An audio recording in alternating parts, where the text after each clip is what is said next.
আসসালামু আলাইকুম দর্শক, কেমন আছেন সবাই? আশা করি সকলেই ভালো আছেন। আজকে আমি দিনাজপুর জেলার ঘোড়াঘাট থানার বুলাকিপুর ইউনিয়নের কালুপাড়া একটি পল্লী বিদ্যুতের সোলার প্রজেক্টে এসেছি। এই প্রজেক্টটি আপনারা দেখতে পাচ্ছেন, এটি একটি 3 এইচপি ডেলিভারি পাইপ দেখতে পাচ্ছেন। এই 3 ঘোড়া ডেলিভারি পাইপের ইনি প্রজেক্টটি নিয়েছেন। তো আপনারা দেখতে পাচ্ছেন সোলার প্যানেলগুলো সুন্দরভাবে স্থাপন করা হয়েছে। এই যে কংক্রিটের স্থাপনা, কংক্রিটের বেসের উপর সুন্দর করে এই সোলার প্যানেলগুলো স্থাপন করা হয়েছে।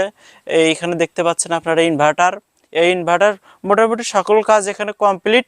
এখন ইনি এখান থেকে বর্তমানে বিদ্যুৎ উৎপাদন করতে পারছেন এবং এই সাবমার্সিবল পাম্পের মাধ্যমে পানি উত্তোলন করতে পারছেন। শুধু একটি কাজ বাকি আছে, এনার নেট মিটারিং কাজটি কমপ্লিট হওয়ার পরে ইনি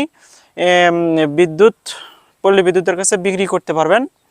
তো সকল কাজ কমপ্লিট, শুধু এই নেট মিটারিং কাজটি বাকি আছে।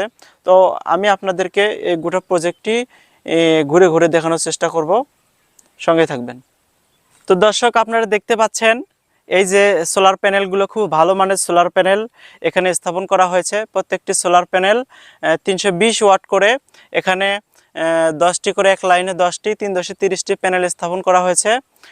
তো এই প্যানেলগুলোর মাধ্যমেই বিদ্যুৎ উৎপাদন হবে। বিদ্যুৎ উৎপাদন হয়ে এখানে শেষ কার্য পরিচালনার পাশাপাশি বিদ্যুৎ এখানে গ্রিডের কাছে বিক্রি করার সুযোগ আছে।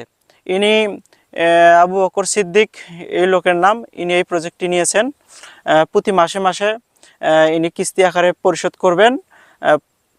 এই সোলার প্রজেক্টটি নেয়ার সময় তার নির্ধারিত প্যাকেজ মূল্যের 10% তাকে পরিশোধ করতে হয়েছিল। আমি আসলে আগের ভিডিওটিতে পাম্পের প্যাকেজ মূল্যগুলো সুন্দর করে তুলে ধরেছে, আপনারা ভিডিও চাইলে দেখে নিতে পারেন। আন্ডারগ্রাউন্ড লাইন নির্মাণ করে দেওয়া হয়েছে, এই যে দেখতে পাচ্ছেন আপনারা হাউস। এই আশেপাশে আন্ডারগ্রাউন্ড লাইন নির্মাণ করে দেওয়া আছে।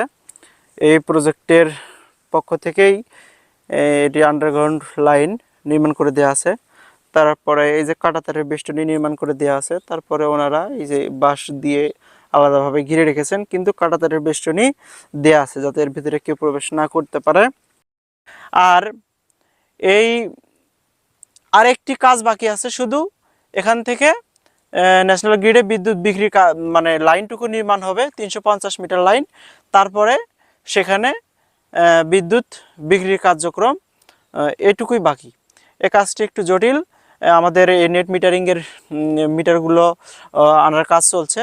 এগুলো নিয়ে আসলেই আমরা সুন্দরভাবে এই সংযোগটি স্থাপন করে দেব। তিনি এখান থেকে বিদ্যুৎ ন্যাশনাল গ্রিডে বিক্রি করে শেষ কাজে ইনকাম করবে, করার পাশাপাশি গ্রিড থেকে বিদ্যুৎ বিক্রি করেও ইনকাম করতে পারবেন।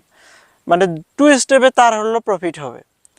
তিনি শেষ কাজ পরিচালনা করবেন, সেখান থেকেও কিছু আয় করতে পারবেন। শেষ কাজের পাশাপাশি গ্রিডে বিদ্যুৎ বিক্রি করবেন, সেখান থেকেও আয় করতে পারবেন। কারণ সব সময় তার এই পাম্প চালানোর প্রয়োজন হবে না। এখান থেকে অতিরিক্ত বিদ্যুৎ যেটি উৎপাদন হবে সেটি আপনি বিক্রি করবেন। তো এরকমভাবেই এই সোলার প্যানেল স্থাপনের মাধ্যমে বাংলাদেশ আশা করি ধীরে ধীরে এগিয়ে যাবে। বিদ্যুতের সমস্যা কিছুটা হলেও এই প্রজেক্টগুলোর মাধ্যমে লাঘব হবে। তারপরেও আরেকটি কথা বলতে চাই, সরকার এমন একটি প্রজেক্ট হাতে নিয়েছেন যে নেট মিটারিং। আপনি যদি আপনার বাসা বাড়ির ছাদেও যদি এই ধরনের সোলার প্যানেল 5 কিলোওয়াট 7 কিলোওয়াট 10 কিলোওয়াটের সোলার প্রজেক্ট করেন, তারপরে সেখান থেকে আপনার প্রয়োজনীয় বিদ্যুৎ ব্যবহার করার পরে অতিরিক্ত বিদ্যুৎ যেটা থাকবে সেটিও নেট মিটারিংয়ের আওতায় নিয়ে আসা হবে। আপনি চাইলে সেটি নেট মিটারিংয়ের আওতায় এনে আপনাকে বিদ্যুৎ বিক্রির সুযোগ দেওয়া হবে।